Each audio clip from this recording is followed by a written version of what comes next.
સુરત શહેરમાં વિશ્વવિખ્યાત કથાકાર શ્રી પ્રદીપજી મિશ્રાજી મહારાજની જે શિવ મહાપુરાણ કથાનું ખૂબ મોટા પાયે આયોજન હાથ ધરવામાં આવેલ હતું અને 16 તારીખથી 22મી જાન્યુઆરી 2025ની વચ્ચે કથાનું આયોજન છે, જેમાં લાખો લોકો એનો લાભ લેવાના છે.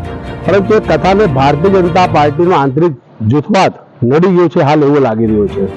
એટલા માટે કે આજે સુરત મહાનગરપાલિકાના લિંબાયત ઝોન દ્વારા જે શિવ મહાપુરાણ કથાના મોટા હોર્ડિંગ્સ અને બેનર લગાવવામાં આવ્યા હતા, એની જાહેરાતો થતી હતી, લોકોને જાહેર નિમંત્રણ પાઠવવાના હોર્ડિંગ બેનર હતા, જેમાં વડાપ્રધાન શ્રી નરેન્દ્રભાઈ મોદી, ગૃહમંત્રી શ્રી અમિતભાઈ શાહ, મુખ્યમંત્રી ભૂપેન્દ્રભાઈ પટેલ, કેન્દ્રીય મંત્રી સી આર પાટીલજીના ફોટા હતા.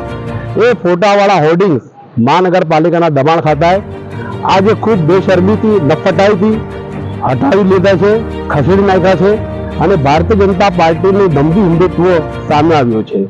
એટલા માટે દંભી હિન્દુત્વ કહેવું પડે છે કે આજ ભારતીય જનતા પાર્ટી હર હંમેશા ધાર્મિકતાને આગળ ધરીને પોતાનો રાજકારણ કરે છે, પરંતુ પોતાના આંતરિક જૂથવાદના કારણે કે આંતરિક એકબીજાના માન સન્માનના અભાવના કારણે આજે એ લોકોએ ધાર્મિક કથાના હોર્ડિંગ જે કાઢી નાખવામાં આવે છે, વખોડવા પાત્ર ઘટના છે. મહાનગરપાલિકાનું તંત્ર એવું છે કે લિંબાયત ઝોન વિસ્તારની અંદર જે સ્થાનિક નેતાઓના જન્મદિવસના હોર્ડિંગ અને બેનર લાગ્યા હોય, 2024માં જે હોર્ડિંગ બેનર લાગ્યા છે, 2025માં જે બીજોને જન્મદિવસના ત્યાં સુધી હોર્ડિંગ બેનર ત્યાં સડી જાય છે, ત્યાં સુધી હટાવવામાં નથી આવતા.